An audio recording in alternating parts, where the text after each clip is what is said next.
Are you thinking about taking the leap into the world of business consulting? Well, this episode is specifically for you. We're going to talk about becoming a business consultant, and we're going to bridge the gap between where you are now and what you need to do to take the leap.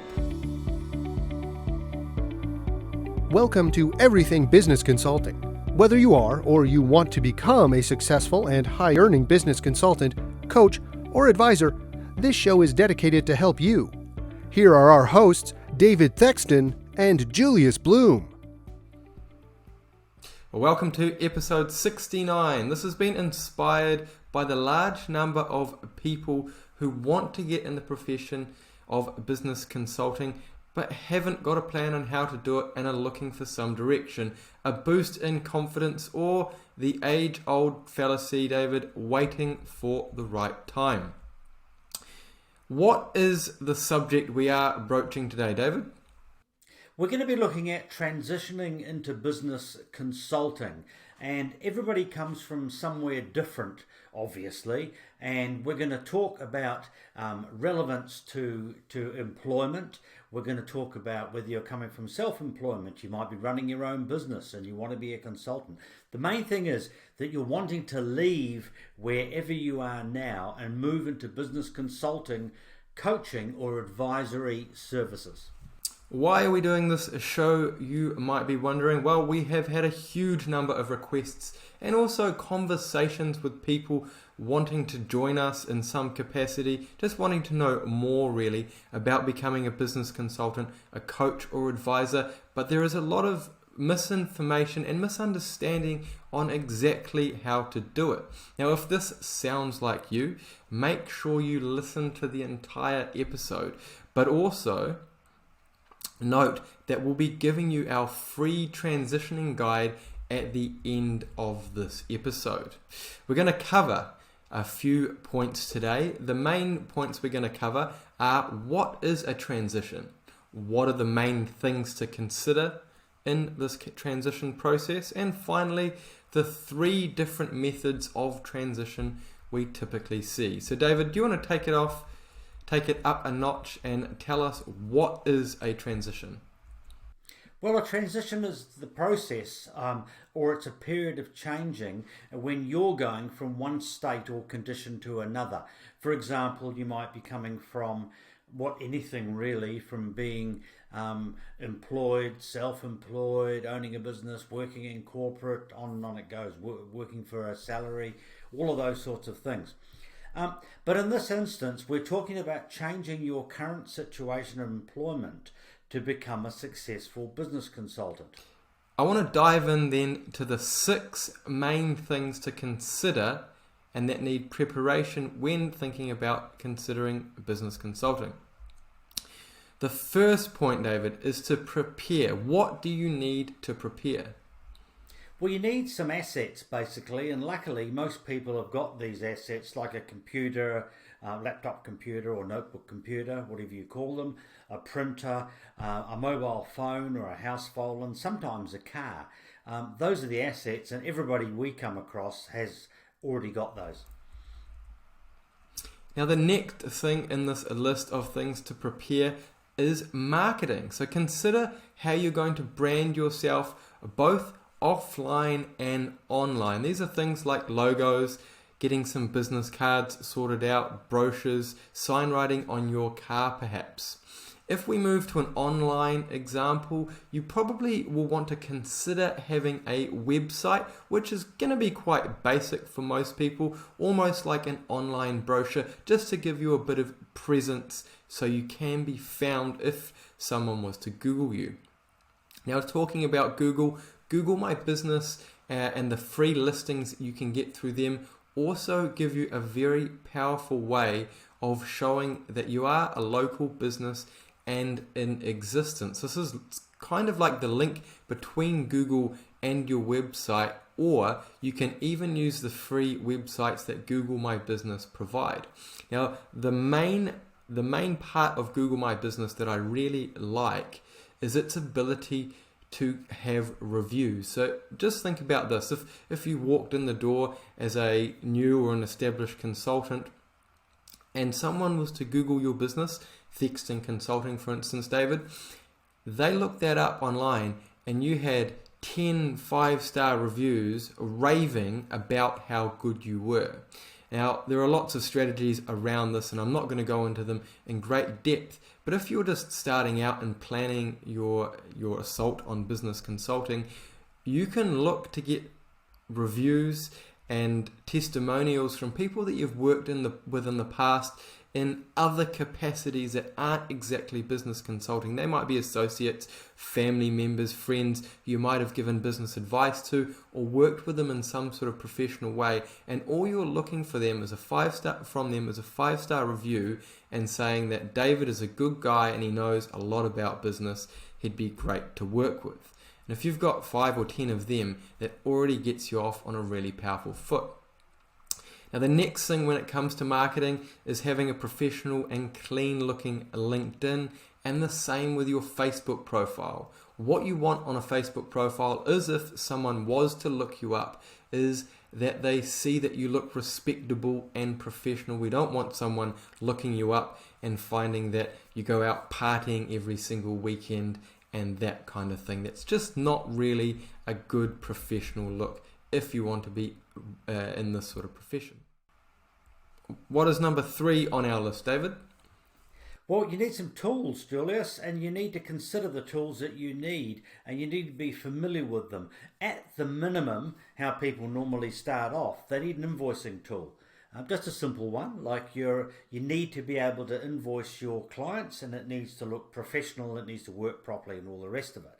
You need to use Google Suite, which is free, or Microsoft Office and Zoom. Use those. I use Microsoft Office at the moment, and Julius is trying to convince me to move over to Google Suite because it's free and it's actually a lot better. We won't go into detail on that, but probably over Christmas, when we have a few weeks off, I'm going to convert over. Ideally, you'll need a CRM system, that's customer relationship management, so that nothing slips through the cracks and you've got all the details retained in your system, essentially. You need a business diagnostic tool and software like our profit leakage calculator. You also need software and a system to be able to produce business plans.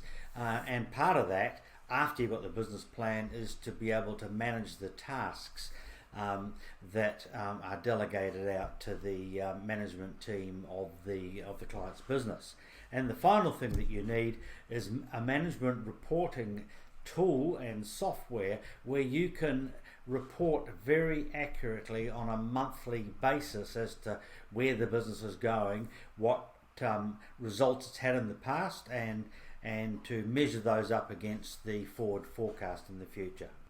David, I just want to ask you, what exactly is a diagnostic software and how does that help you to become a business consultant? Well, it's one of the tools that we use to be able to diagnose our prospects' business before they become a client. And it's a piece of software that enables us to find out what's going on in his or her business and where the key points are, where the problems and the challenges are coming from. So training, certification and qualifications are the next things to consider when transitioning to becoming a business consultant. Now, none of this stuff is a prerequisite, but it will definitely help you to improve businesses if you've got a clear idea on how to do that. Qualifications aren't required. We've seen all sorts of people become successful at this profession. Both people that are highly qualified, they might have an MBA or a CPA behind them, and others that don't have that same level of previous education, but they have a desire to help business owners and they are able to pick up the skills through some kind of training or certification that gives them a foundation and framework to be able to work with businesses. Now, this also has the ability to increase your confidence. Now, there are a few companies that do a good job of training you to become a business consultant and understanding the consulting process. What we do here at ConsultX is we put together a system and training that takes you right from the start on how to acquire clients through to the business improvement process, kind of like an A to Z process and education system. There are some other places out there that you can give yourself a self-taught education around business consulting, and this podcast is a great example of it. This is free for everyone to listen to, and it can help you go a long way to getting ready to becoming a business consultant. The final place you can give yourself a little bit of free or very low cost preparation into this sort of thing is through books. Now, a favorite, David, of yours is the E-Myth. Can you just tell us a little bit about that and how that can help you get ready to becoming a business consultant? Well, the E-Myth goes through, it's written in story form, and it goes through the process that a self-employed business person goes through before they start a business. And then it goes into, it takes a bakery owned by a lady called Susan. It takes that and it runs through all of the trials and tribulations that she's gone through to start her bakery and to make it successful. And then a business consultant comes along, or maybe he's called a coach, I'm not sure, and it describes all of that. So that's what you're getting in the E-Myth, is an example of what you're going to find out there in the business marketplace, and that people start businesses with no training and no idea how to run a business. They might be a good baker, they might be a good engineer, but they don't know how to run a business, and that's where they get into trouble. And that's where the need for somebody like a business consultant becomes very apparent. Now, one of the first things that you're going to do when you become a consultant, if you become a consultant that is getting clients. And you need to start thinking about people and businesses that you already know. Now, everybody knows lots of people. You know family members, you know people that you've worked with, you know people who are self-employed, you know Bob, the guy that owns the mower centre downtown, and the electrician, and on it goes. So you need to start thinking about those people, and you need to start making lists and stuff like that. And you need to think about any professional relationship which you may have. It might be an accountant, it might be a lawyer, it could be a business broker, and the possibilities that you can turn these people into a client. And also too, you need to start thinking and looking around for people who can give you strategic referrals. In other words, an accountant could probably give you 2-3 referrals a month. And a bank manager is another one for strategic referrals, as he'll know before a business is entering severe financial difficulties, and he may refer you to them.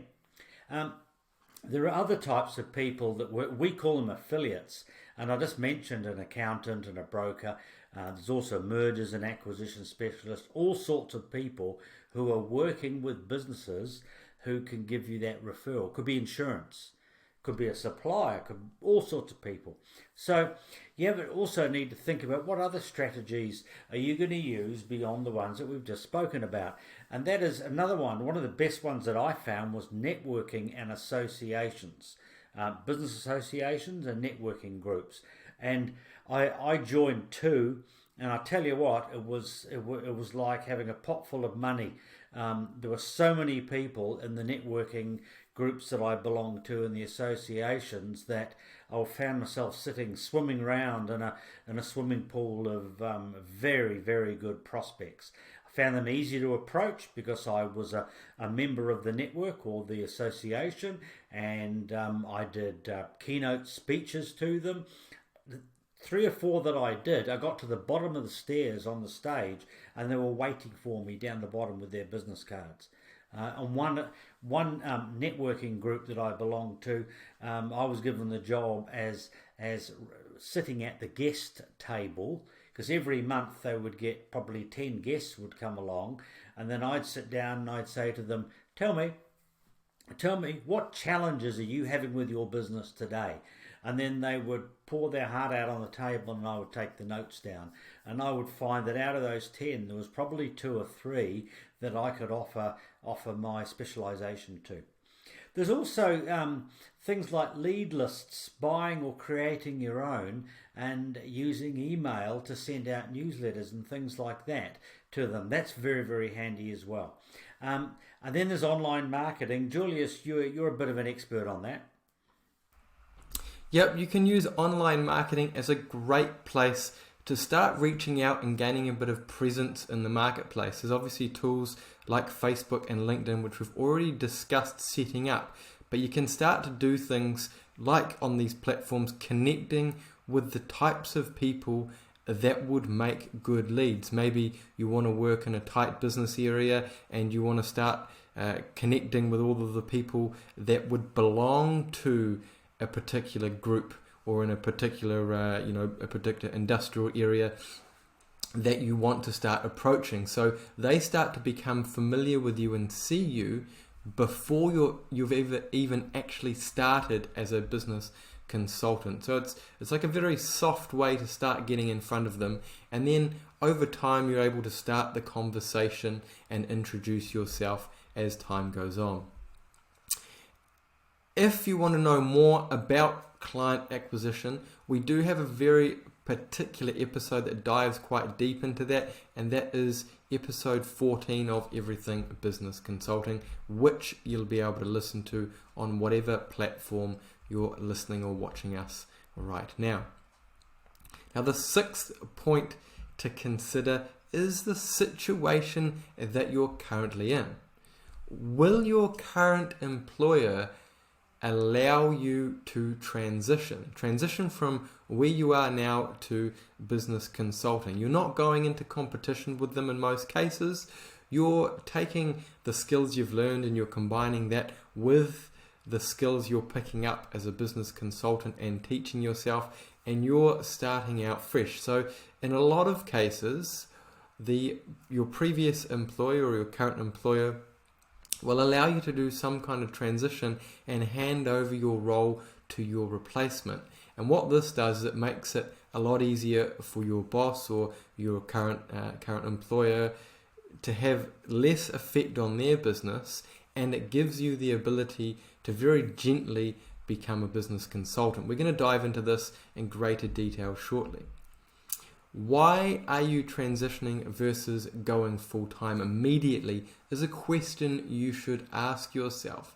You're going to have to weigh this up, because with one option you can dive in and give it all of your attention and your effort, and the other option, it's going to protect your income a little bit more, but it's going to mean that you may not get that same aggressive, really rocketing fast start out of the gate. So just keep that in the back of your mind as we move forward in this podcast, and hopefully answer some of the questions you might have around that.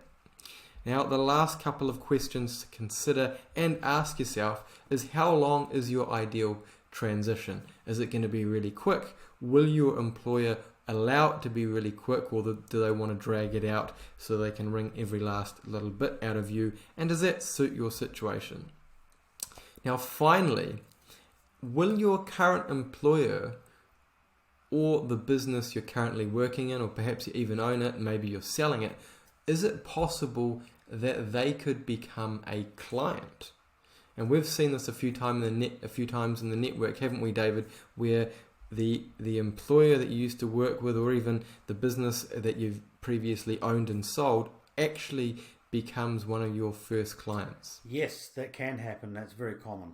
I want to dive into the final part of this podcast, and perhaps where the most value lays, and that is, what are the 3 methods that people usually use to become business consultants? Now, the first of these 3 methods is the immediate transition. Can you take us through that? Well, the immediate transition is no transition really, and it's essentially a finish on Friday and start on Monday is the no transition. A lot of people do that. They've been thinking about this for a long time. They've got a bit of an idea as to what to do. They've listened to a lot of our podcasts, and they're pretty much pre-trained almost in this situation. So they finish Friday, start Monday, and they actually know who their clients are going to be or prospects are going to be. They earmark them. We've got a list. Might have 10 or 20 people that they've already met or they know or they've done a little bit of research and earmarked them, so they're all ready to go.